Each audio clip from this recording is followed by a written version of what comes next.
মেয়েদের নিজের দায়িত্ব নেওয়া শেখা উচিত। কারণ লাইক হাজব্যান্ড যতই ভালো হোক, দেখা যাচ্ছে লাইক অ্যাক্সিডেন্টলি কোনো কিছু হয়ে গেল, ওটা মারা গেল, তখন হচ্ছে ও ইন্ডিপেন্ডেন্ট যদি না হয় সেক্ষেত্রে একটা বড় প্রবলেম হয়ে যায়। সেক্ষেত্রে ও যদি এডুকেটেড হয়, নিজের জব করার যোগ্যতা অর্জন করে, জব করলো না, আবার জব করার যদি যোগ্যতা অর্জন করে, সেক্ষেত্রে ওর হচ্ছে কেউ মত চাপাতে পারবে না। কেউ হাজব্যান্ড যখন থাকবে না তখন হচ্ছে ওর উপরে কেউ মত চাপাই দিতে পারবে না যে তোমার এইটাই করতে হবে। আমি অ্যাজ এ ডেভেলপার হিসেবে বলছি, আমি চাইলে এখন আপনাকে ধরেন 2টা জুয়ার সাইট বানিয়ে দিতে পারবো, বেশি টাইম লাগবে না, 2 রাতের মধ্যে। ব্ল্যাক মানি আপনার 20 টাকা কামানো পসিবল ব্যাপার না বাংলাদেশের স্পেসিফিকলি, যে পরিমাণ জুয়ায় মানুষ আসক্ত, সেক্ষেত্রে এটা তো আমি করছি না। তারপরে তো নিজের ইনকাম, তারপর আমি জব করতেছি, বাট এগুলো অবৈধ পথে টাকা ইনকাম করতে পারি, তারপর আমি জব করতেছি। এটা আপনার হচ্ছে আশেপাশে খোঁজ যখন নেবেন বা হচ্ছে আমার ব্যক্তি সম্পর্কে জানবেন, আমি ব্যক্তি হিসেবে কেমন। আসসালামু আলাইকুম, সবাই কেমন আছেন? সবাইকে স্বাগতম আমাদের আজকের এই পডকাস্টে। আজকের এই পডকাস্টটি গতানুগতিক পডকাস্ট থেকে একটু ডিফারেন্ট হবে, কারণ আজকে আমাদের এই পডকাস্টে আছেন একজন বিশেষ গেস্ট। ভাইয়া, আপনার পরিচয়টা আমাদের গেস্টদের জন্য যদি বলতেন। আমার নাম হচ্ছে মোহাম্মদ রাব্বি ইসলাম, ডাক নাম হচ্ছে রাব্বি। আর হচ্ছে প্রফেশনালি যদি বলেন সেক্ষেত্রে হচ্ছে আমি স্টুডেন্ট হিসাবে পরিচয় দিতে স্বাচ্ছন্দ্য বোধ করি। আমি হচ্ছে কম্পিউটার সায়েন্সের ইঞ্জিনিয়ারিং স্টুডেন্ট, আর হচ্ছে প্রোগ্রামার, আর ফরেন এক্সচেঞ্জ অ্যানালিস্ট। এই তো 3টাই দিতে স্বাচ্ছন্দ্য বোধ করি। মাশাআল্লাহ, একসাথে কত কিছু একসাথে। আপনার জীবনের মূল্যবোধটা কি, লাইক জীবনের লক্ষ্য? আচ্ছা, এখন আমাদের গতানুগতিকভাবে মানুষ যেভাবে চিন্তা করে লাইফে এম থাকতে হবে, টাকা থাকতে হবে, আর কি টাকা দিয়ে ক্যাপিটালিজম দিয়ে মানুষকে বেশি জাস্ট করা হয়। বাট আমি হচ্ছে পুরোটাই ডিফারেন্টভাবে বলি। আমি হচ্ছে ফার্স্ট অফ অল আগে ভালো মানুষ হতে চাই। ফার্স্ট অফ অল ভালো মানুষ, দেন হচ্ছে টাকা যার যত থাকবে সে হচ্ছে মানুষকে হেল্প করতে পারে। মানুষ যারা একবারে নিচু লেভেলের আছে, নিচু বলতে যারা ইনকাম সোর্স নাই বা ইয়াং জেনারেশন যারা আছে, মাদক নেশা যেগুলোর সাথে কানেক্টেড যারা, তাদের জন্য আমার টাকাটা দিয়ে ভ্যালুয়েবল কিছু নলেজ বা স্কিল দিয়ে তাদের হেল্প করে আর কি ভ্যালুয়েবল মানুষ করতে পারি, তাহলেই তো আমাদের সমাজ এগিয়ে যাবে আর কি। এটা থেকেই আর কি টাকা নিয়ে কাজ করছি। টাকা দরকার, টাকা আমাদের সমাজে দেখা যাচ্ছে টাকা হচ্ছে নেগেটিভ হিসাবে নেওয়া হয়, যে টাকা খারাপ, বাচ্চাদের দেওয়া যাবে না। বাট আমি বলছি টাকা ভালো জিনিস, বাট বাচ্চাদের বা সবাইকে ম্যানেজমেন্ট শেখা হচ্ছে টাকা নিয়ে। তাহলে আপনার ভবিষ্যৎ পরিকল্পনা কি, যেহেতু আপনি ক্যারিয়ারের different types of fields expertise আছে আপনার? হ্যাঁ, ফার্স্ট অফ অল আমি স্টুডেন্ট, যেহেতু প্রথমেই বললাম আমি একজন স্টুডেন্ট, সেক্ষেত্রে হচ্ছে আমার ভবিষ্যৎ পরিকল্পনা যদি বলে সেক্ষেত্রে 3টা অপশন আসে। আর্থিক পরিকল্পনা, তারপর হচ্ছে লাইফের ক্যারিয়ার ফ্যামিলি নিয়ে পরিকল্পনা, ক্যারিয়ার নিয়ে পরিকল্পনা। আমি যদি আপনাকে প্রথমে যদি বলি আর্থিক পরিকল্পনা, সেক্ষেত্রে হচ্ছে আর্থিক পরিকল্পনার প্রথমের দিকেই আসবে আপনার হচ্ছে ইমার্জেন্সি ফান্ড। আমাদের ম্যাক্সিমাম আর কি বাংলাদেশের বিশেষ করে আপনার 6 মান্থের কটা ফ্যামিলি আছে, 6 মান্থের আপনার ইমার্জেন্সি ফান্ড অলরেডি আল্লাহর রহমতে সম্মত আমার আছে আর কি। এটা আর্থিক পরিকল্পনা সবসময় থাকবে, ফিউচারও থাকবে। আর হচ্ছে বিশেষ করে এটার মন্থ অফ দ্য পডকাস্টে আমার সম্পর্কে জানার জন্য আমার বিশেষ করে আমার অ্যাপ নিয়ে কাজ করছি। অ্যাপটার নাম হচ্ছে ফার্ম টু ডোর।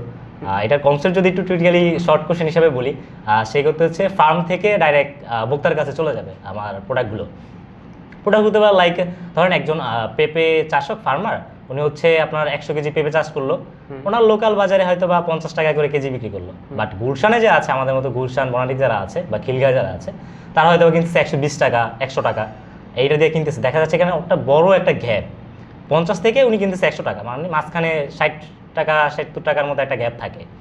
এটার জন্যই এইখানেই আমাদের মেন কনসেপ্ট আমার অ্যাপসের। এখানে হচ্ছে আমি একজন আমার অ্যাপসের 3টা আর কি আপনার পোর্টাল থাকবে, ইউজার পোর্টাল, ফার্মার পোর্টাল, আর হচ্ছে কাস্টমার যারা থাকবে। ব্যবসাটা হচ্ছে আপনার CBC আর কি, হচ্ছে আপনার কাস্টমার টু বিজনেস আর কি। যে একজন ফার্মার থাকবে উনি হচ্ছে ওনার প্রোডাক্টগুলো দেখবে। ধরেন যা পেঁপে, আপনি তো লাইক এক্সাম্পল আপনি হচ্ছে 100 কেজি পেঁপে চাষ করছেন, আমি বোঝানোর ক্ষেত্রে বলছি, এখানে অনেক প্রোডাক্ট থাকবে, ন্যাচারাল প্রোডাক্ট। এটা হচ্ছে আপনি একটা পিকচার তুলে আপনার প্রোডাক্টের ডিটেলসগুলো দিলেন, আপনি কত টাকা আস্ক করলেন, তখন আমি অ্যাজ এ ব্রোকার অ্যাপসের মালিক হিসাবে তখন আমি আপনার অনুযায়ী আমি আপনার অ্যামাউন্ট দিয়ে কিনে নিলাম। বাট ওইটাই হচ্ছে ডিফারেন্ট অফ টাইপ প্রোফাইল দিয়ে সাজানোভাবে ওইটা প্যাকেজিং করে ভালো বলে কনভিন্স আর কি, কাস্টমার জন্য অ্যাপ্রুভ করে আর কি, নেয়, পছন্দ হয়, এই জন্য ওইটা সাজিয়ে গুছিয়ে আর কি আপনার সামনে প্রেজেন্ট করবো আমরা। তখন হচ্ছে আপনি ধরেন বনানী থাকেন, গুলশানে থাকেন, আপনি দেখুন 120 টাকায় বাজারে, লোকাল বাজারে আপনার থেকে, সেক্ষেত্রে এখানে আপনি 100 টাকা কিনতে পাচ্ছেন, আপনারও প্রফিট হচ্ছে। আবার উনি যে 80 টাকা 50 টাকা লোকাল বাজারে বিক্রি করতেছে, ওনাকে আমি 60 টাকা 70 টাকা নিলাম, মাঝখানে যে গ্যাপটা থাকবে ওইটা হচ্ছে আমার meal commission, delivery charge, employee cost, ওইখান থেকে আর কি গ্রোটা মেইন কনসেপ্ট হচ্ছে এটাই। আর এটা নিয়ে কাজ করছি। আর এটা হচ্ছে ইনশাল্লাহ এটা M2 ভার্সন হচ্ছে ইনশাল্লাহ আগামী বছর মাঝামাঝি শুরু করব আর কি। এই বিষয়টা নিয়ে আমি আমার ডিপার্টমেন্টের হেড স্যারের সাথে কথা বলছি, উনি কনভিন্সড, উনি বলছে আমার অ্যাপসের ইনভেস্টরও হবে, আবার আইডিয়া শেয়ার নিয়ে এটা নিয়ে কাজ করছি আর কি। যেহেতু একটা অ্যাপস বললেই তো হয়ে যায় না, এখানে 3-4টা ধরনের ইঞ্জিনিয়ার লাগে, যেহেতু আমি ইঞ্জিনিয়ারিং স্টুডেন্ট, আমি এক ফিল্ড দেখতে পারি, যেমন ব্যাকহ্যান্ড ইঞ্জিনিয়ারিং আমি দেখতেছি, তারপর ফ্রন্টের আছে, ডিজাইনিং আছে, এগুলো দেখতে হয়। আরও কাজ করতেছে, ফান্ডের ব্যাপার স্যাপার আছে, ইনভেস্টর মোটামুটি আছে আলহামদুলিল্লাহ, কাজ করছি আর কি। একটু টাইমেরও ব্যাপার আছে, ইনভেস্টমেন্ট সব হলেও একটু সময়ের ব্যাপার আছে, এক্সপিরিয়েন্সের ব্যাপার আছে, যেহেতু স্টুডেন্ট আমি। মাশাআল্লাহ, একজন উদ্যোক্তা হিসেবে তো আপনি একজন খুবই প্যাশনেট একটা মানুষ। আপনার কথাবার্তায় বোঝা যাচ্ছে আপনি অনেক প্যাশনেট। কিন্তু যেহেতু আপনি পরিবারের কথা বললেন, তো পরিবারটা যায় প্ল্যানটা কি? আর ফ্যামিলি বলতে এখানে আমাদের মেইন কনসেপ্টটা হচ্ছে ফ্যামিলি নিয়ে, হচ্ছে ফ্যামিলি থাকে। ফ্যামিলি হচ্ছে আপনার মানুষ কেন বিয়ে করে, প্রথম কোশ্চেন আছে। ইসলাম, আমরা তো যেহেতু রিলিজিয়াস মুসলিম মানুষ, সেক্ষেত্রে হচ্ছে ফার্স্ট অফ অল বিবাহ হচ্ছে ইবাদত আমি দেখি ইসলাম দৃষ্টিতে। যেহেতু আমি রিলিজিয়াস, আমি আল্লাহর রহমত, আমি কোরআন পড়তে পারি, অ্যারাবিক পারি, বাট হচ্ছে হ্যাবজো যেটা বলে, হাবিজি পড়ার ট্রাই করতেছি, 2 পারার মতো আলহামদুলিল্লাহ হয়েছে আমার, আরও ট্রাই করতেছি, দেখা যাক আল্লাহ কতটুকু কবুল করে। বাট আপনার অ্যারাবিক ল্যাঙ্গুয়েজ নিয়ে পড়তেছি আর কি, শিখতেছি অ্যাজ এ লার্নার হিসাবে, স্টুডেন্ট আমি বলছি, এটা শিখতেছি। আর হচ্ছে আপনার ফ্যামিলি নিয়ে প্ল্যান হচ্ছে বিয়ের দিকে যাবো, একটু স্টেবিলিটি আসুক, যেহেতু তোমার বয়সটা খুব কম, 21-22 এরকমের, সেক্ষেত্রে একটু স্টেবিলিটি আসুক, সেক্ষেত্রে ইনশাল্লাহ ওদিকে আগাবো ইনশাল্লাহ। আর হচ্ছে যেটা বললাম আপনাকে আর কি, ফ্যামিলি হচ্ছে বিয়েটা হচ্ছে ইবাদতের মতো আমি দেখি। আর হচ্ছে আপনার আমি যেভাবে দেখি স্বামী স্ত্রীর মধ্যে হচ্ছে লাইক ম্যাথমেটিক্স, যেহেতু আমার ইঞ্জিনিয়ারিং ম্যাথমেটিক্স খুবই কানেক্টেড, সেক্ষেত্রে দেখা যাচ্ছে যে প্লাস মাইনাস আর কি ব্যাপার স্যাপার আছে আর কি। আপনি হয়তো আপনাকে পুরোভাবে এক্সপ্লেন করতে পারবেন জিনিসটা আমি কি বুঝাতে চাইছি, আপনি বুঝতে পেরেছেন যে প্লাস মাইনাসের একটা ব্যাপার স্যাপার আছে। এগুলো নিয়ে এই জন্যই আর কি বিয়ে করা প্রয়োজন আমি মনে করি। আচ্ছা, আপনি যেহেতু পারিবারিকভাবে ধার্মিকভাবে বিয়ের ব্যাপারে এত সুন্দর একটা আইডিয়া রাখেন, আপনার বয়সও 22-23, এখনও একটা ইয়াং এজে আছেন, আপনাকে একটা কোয়েশ্চেন করি। বর্তমানে তো অনেক বেশি লাইক লাভ ম্যারেজ যেটা বলে, প্রেমজনিত বিয়ে ঘটে। তো আমার কোয়েশ্চেনটা হলো, এই প্রেমজনিত বিয়ে ঘটলেও দেখা যায় যে বেশিরভাগ প্রেমের বিয়ে কিন্তু টিকছে না।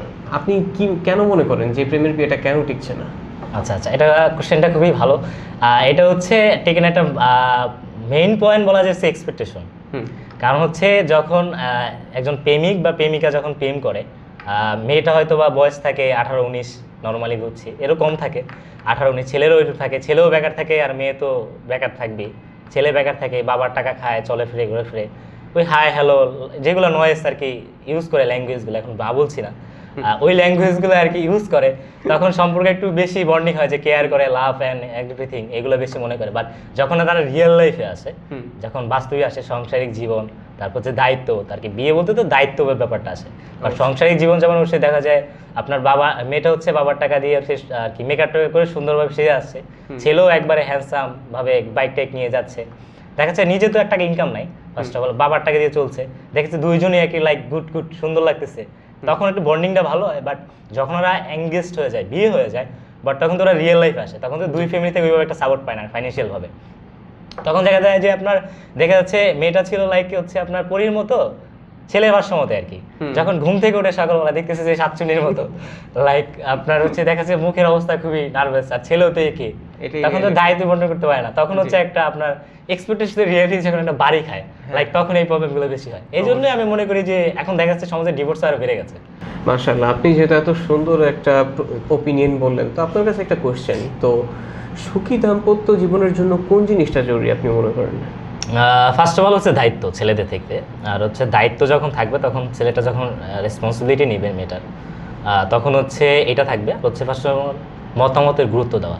এখন দেখা যাচ্ছে যে ছেলেরা যখন দায়িত্বটা নেয় সম্পূর্ণভাবে, তখন হচ্ছে দেখা যাচ্ছে যে মেয়েরাকে ডোমিনেট করে, মেয়ের অনেক সময় মতামত শোনা হয় না। বাট মেয়ের যখন মতামতগুলো শুনবে, দুইজনের পারস্পরিক বোঝা যখন থাকবে আর কি, মেয়ের মতামতের গুরুত্ব থাকবে একটা যে কোনো ডিসিশন নেওয়ার ক্ষেত্রে। ফ্যামিলি বলতে যখন দুইটা কাপল যখন বিয়ে করে আর কি, যেহেতু আমার এক্সপিরিয়েন্স নাই আর কি, নলেজ থেকে বলছি আর কি, এক্সপিরিয়েন্স দেখা থেকে আর কি, দুইটা কাপল যখন দুজন যখন বিয়ে করে কাপল হয়, তখন হচ্ছে দুইজনের মতামতে ফার্স্ট অফ অল প্রায়োরিটি দিতে হবে, দুইজনের মতামতের গুরুত্ব দিয়ে তারপর হচ্ছে ডিসিশন নিতে হবে, এই আর কি। আর ছেলে থেকে দায়িত্ব নিতে হবে, আর হচ্ছে কেয়ার, রেসপন্সিবিলিটি এগুলোই আসবে আর কি। আচ্ছা, বৈবাহিক জীবনে তো হাজব্যান্ড বলেন, ওয়াইফ বলেন, সবারই তো একটা রাগ থাকে। এখন ওই রাগে কিন্তু আমরা প্রায় সময় অনেকে কন্ট্রোল করতে পারি না নিজেদের ইমোশনসকে। আপনি আপনার রাগটাকে কতটুকু কন্ট্রোল করতে পারেন? ফার্স্ট অফ অল আমি মুসলিম, কারণ হচ্ছে যে রিলিজিয়াস পার্সন হিসাবে বলছি, আমি হচ্ছে যখন রাগে থাকি, যদি দাঁড়ানো অবস্থায় থাকি সেক্ষেত্রে বসে পড়ি, বসা অবস্থা থাকলে যদি শোয়ার স্পেস থাকে সেক্ষেত্রে শুয়ে পড়ি, আর উঁচু করলে সেক্ষেত্রে কন্ট্রোল আসে পড়ে রাগ, ওইভাবে একটা বেশি একটা রাগ হয় না আমি। মাশাআল্লাহ, দারুণ ব্যাপার। আচ্ছা, এখন আপনার পরিবারের দিকে একটু ফেরত আসি। আপনার পরিবারে কে কে আছেন, লাইক তাদের সঙ্গে আপনার সম্পর্কটা কিরকম? পরিবার হচ্ছে পরিবারে বাবা মা ভাই বোন এরা সবাই আছে। তারা আমার বাবা মা পুরো ফ্রেন্ডলি, আমি যে কোনো টপিক নিয়ে তাদের সাথে আলোচনা করতে পারি যে কোনো টাইমে আর কি। ওইরকম যে থাকে না একটা দেওয়াল, আপনার ধরেন যে কোনো ফ্যামিলিতে থাকে যে ছেলে বাবার সাথে ডাইরেক্ট একটা কথা বলতে পারে না, বাট আমরা যে কোনো কথা বলতে পারি, কোনো প্রবলেম হয় না। আমার বাবা আমার চাচা আছে, নর্মালি কথা বলতে পারি, কোনো প্রবলেম হয় না যে কোনো টপিক নিয়ে। বাট তারপর আমি চেষ্টা করি, যেহেতু তারা আমার ফ্রেন্ড না বাট ফ্রেন্ডলি, তারপর একটু অদৃশ্য দেওয়ার মেনটেন করি আর কি। তো আপনি বলতে চাচ্ছেন আপনার ফ্যামিলিটা একটু রিলিজিয়াসলি কনজারভেটিভ। হ্যাঁ হ্যাঁ হ্যাঁ। যদি আপনি ইন ফিউচার বিবাহ করেন, তাহলে আপনার ওয়াইফকে, আরেকজনের মেয়েকে আপনার ফ্যামিলি কি ইজিলি অ্যাকসেপ্ট করতে পারবে? একটা এটা ইজিলি আমি বলি, আমি ফার্স্ট অফ হ্যাঁ এটা ঠিকই করছেন, আমি বলি এটা ফার্স্ট অফ অল হচ্ছে আমি তো হচ্ছে সংসারে সব থেকে আমার বাবা মার সবচেয়ে ছোট ছেলে। এটার উদাহরণ হিসাবে আমার বড় ভাইয়ের স্ত্রীর কথা নিতে পারি। এটা তো আমি দেখছি নিজের চোখেই। আমরা এখন হচ্ছে পুরো জয়েন্ট ফ্যামিলি, আমরা একটা ফ্ল্যাটে আছি। ওখানে আর কি সবার রুম আলাদা আলাদা, বাট খাওয়া দাওয়া সব কিছু এভরিথিং যেগুলো শেয়ার ডাইনিংয়ে এখনও হচ্ছে আর কি। তার মানে তো বোঝাই যাচ্ছে যে এটা তো এইভাবে বলা ঠিক না, বাট আপনারা দেখবেন আসবেন যখন তখন বুঝতে পারবেন। মাশাআল্লাহ। যেহেতু আপনি বললেন আপনি পরিবারের ছোট ছেলে, আমরা সবসময় জানি ছোট ছেলেরা একটু বেশি চঞ্চল হয়, একটু বেশি স্বাধীনতা পায়। তো আমার নেক্সট কোয়েশ্চেনটা আপনার কাছে এটা, যে আপনার ছোট ছেলে হিসেবে কোনো খারাপ অভ্যাস আছে কিনা? মিথ্যা কথা বলা, জুয়া খেলা বা মাদক? আচ্ছা আচ্ছা, এটা হচ্ছে ছোটবেলা বলতে ওইরকম ভাবে কিছু নাই, বাট আমি ছোটবেলা থেকে খুবই দুষ্টি প্রকৃতি ছিলাম। জি। বাট যখন বয়স বাড়ছে, কাজ করছি, ভবিষ্যতে যখন আর কি ফাউন্ডার বা সিইও হিসাবে নিজেকে তৈরি করতেছি, তখন এগুলো সুযোগও থাকবে না। আর আপনি যেগুলো বললেন নেশা জুয়া বা এগুলা আর কি জীবনে ধারে কাছেও যাই নাই বলা যায় যেটাকে। আপনারা ডাটা আমার সবকিছু প্রোফাইল দেখতে পারেন, কোনো প্রবলেম নাই। মাশাআল্লাহ। তাহলে আপনি তো একটা, আমার পার্সপেক্টিভে লাগতেছে আপনি একটা ভালো রেসপন্সিবল দায়িত্ববান একটা মানুষ। কিন্তু আপনি কি মনে করেন আপনি বৈবাহিক জীবনের দায়িত্ব নিতে প্রস্তুত? এটা হচ্ছে আমার ফার্স্ট অফ অল একটা বিয়ে সবসময় ফাইন্যান্সিয়ালভাবে আমি ফিট, এটা বলা যেতে পারে। বাট আপনার টাইম, যেটা স্ত্রীর জন্য যে টাইমটা দেওয়া হয়, ওইটা এখন চাইলেও দেওয়া পসিবল নয়। কারণ হচ্ছে আমি অলরেডি একটা জব করছি, যেহেতু অ্যাপে নিয়েও কাজ করছি, স্টুডেন্ট আবার স্টুডেন্ট ওই পড়াশোনা আছে, আবার অ্যাপ নিয়ে কাজ করছি, আবার একটা কোম্পানিতে জব করতেছি। এখান থেকে আসে যেহেতু টাকা, ফাইন্যান্সিয়াল ব্যাপার স্যাপার আছে। আমার ইনকাম সোর্স তো দুইটা। আপনার হচ্ছে জব থেকে মোটামুটি আসে, বাংলাদেশে যে কর্মরত যারা আছে উচ্চ ধরনের গভর্নমেন্ট জব হোল্ডার ওই রকমের আসে আলহামদুলিল্লাহ, ঘুষ ছাড়া আর কি।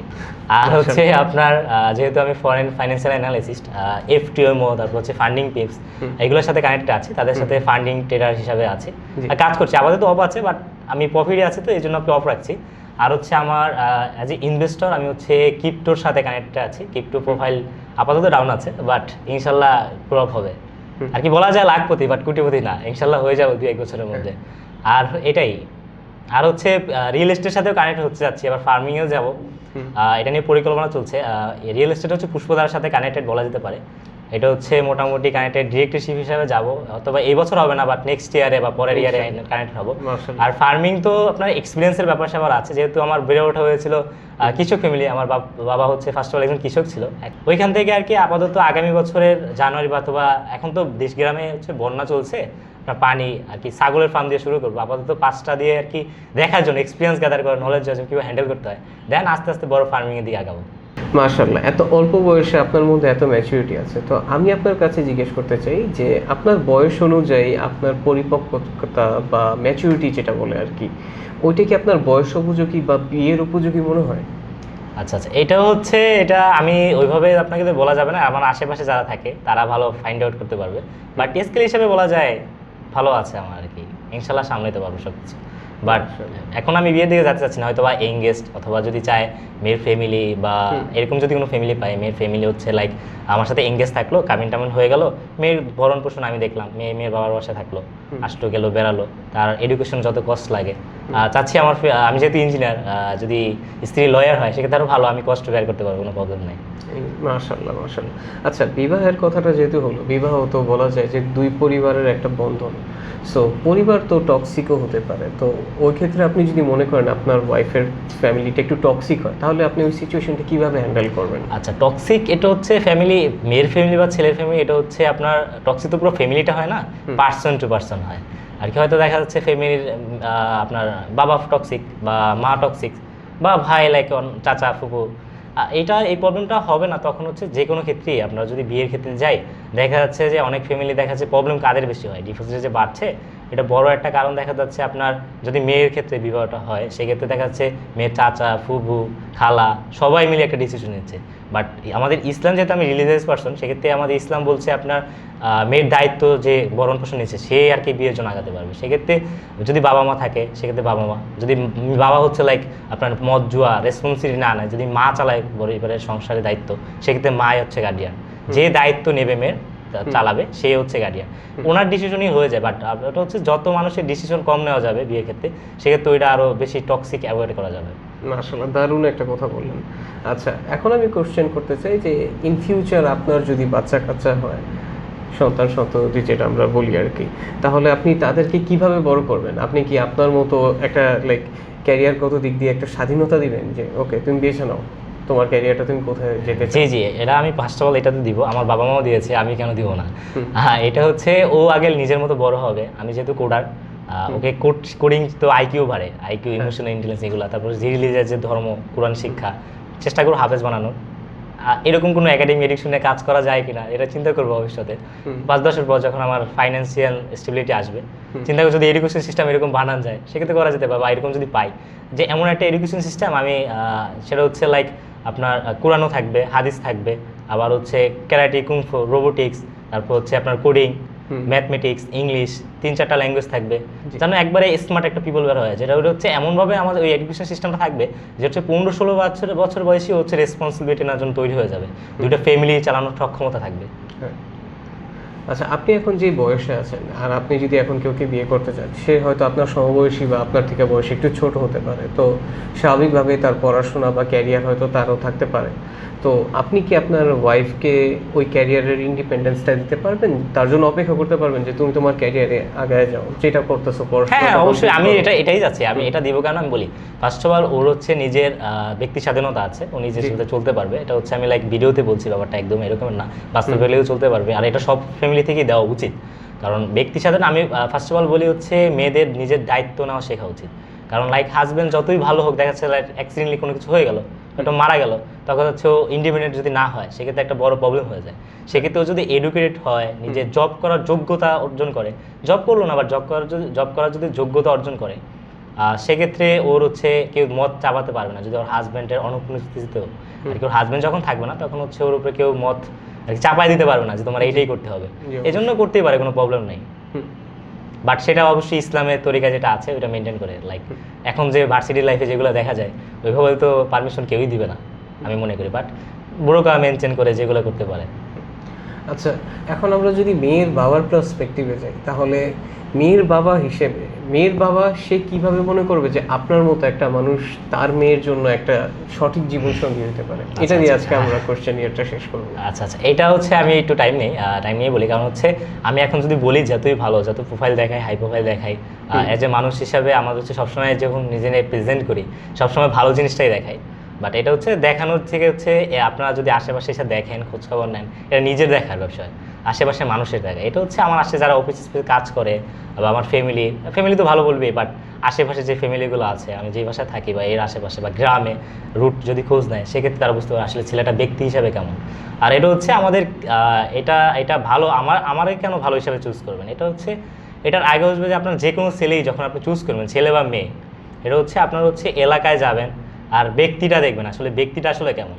টাকা একটা টাইম হয়ে যায়, এখন হচ্ছে আমাদের সোসাইটিটা হয়ে গেছে লাইক ক্যাপিটালিজমের মতো আর কি, যার যত টাকা দেখা যাচ্ছে সে যত ভালো হাই প্রোফাইলের মানুষ, সে ডোনেট করছে, এটা করছে ওইটা করছে। বাট এর টাকাগুলো কি সতভাবে আসছে কি না, আমি অ্যাজ আপনার ডেভেলপার হিসাবে বলছি, আমি চাইলে এখন আপনাকে ধরেন 2টা জুয়ার সাইট বানিয়ে দিতে পারবো, বেশি টাইম লাগবে না, 2 রাতের মধ্যে, যে ব্ল্যাক মানি আপনার কোটি টাকা কামানো পসিবল, চাইলেই কিন্তু করতে পারে। এটা ব্যাপার না বাংলাদেশের স্পেসিফিকে যে পরিমাণ জুয়ায় মানুষ আসক্ত, সেক্ষেত্রে এটা কোনো ব্যাপার না, সেক্ষেত্রে কিন্তু অবৈধ উপায়ে টাকা হচ্ছে। এখন ওইটা যদি আমি দেখাই যে এটা ভালো কাজ থেকে এরকম করছি, আমার ধরতে পারবে না, গভর্নমেন্টও ধরতে পারবে না, যেহেতু এক্সপার্টিস আছে ল হিসাবে ধরতে পারবে না, সেক্ষেত্রে এটা তো আমি করছি না।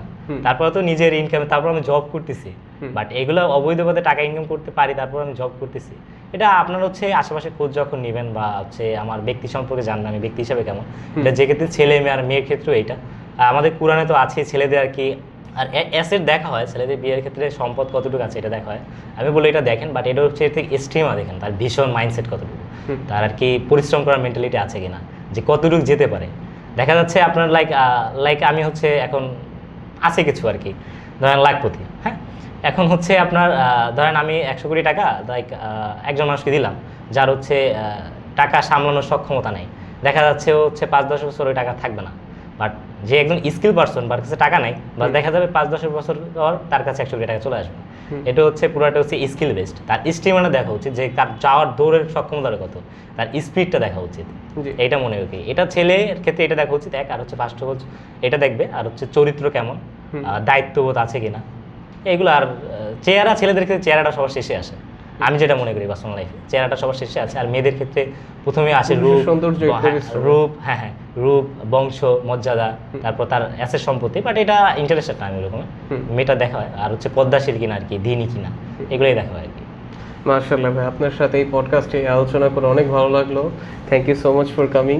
ঠিক আছে ভাইয়া, আপনার ক্যারিয়ারের জন্য, আপনার লাইফের জন্য বেস্ট অফ লাক। অ্যান্ড আমাদের দর্শকদের তো আপনাকে টাইম দেওয়ার জন্য, আপনার জ্ঞান, আপনার এক্সপিরিয়েন্স শেয়ার করার জন্য thank you so much. Thank you so much everybody for attending our podcast. ইনশাআল্লাহ সবার সাথে আবার হয়তো দেখা হবে। ঠিক আছে, সবাই ভালো থাকবেন। আসসালামু আলাইকুম, আল্লাহ হাফেজ। জি।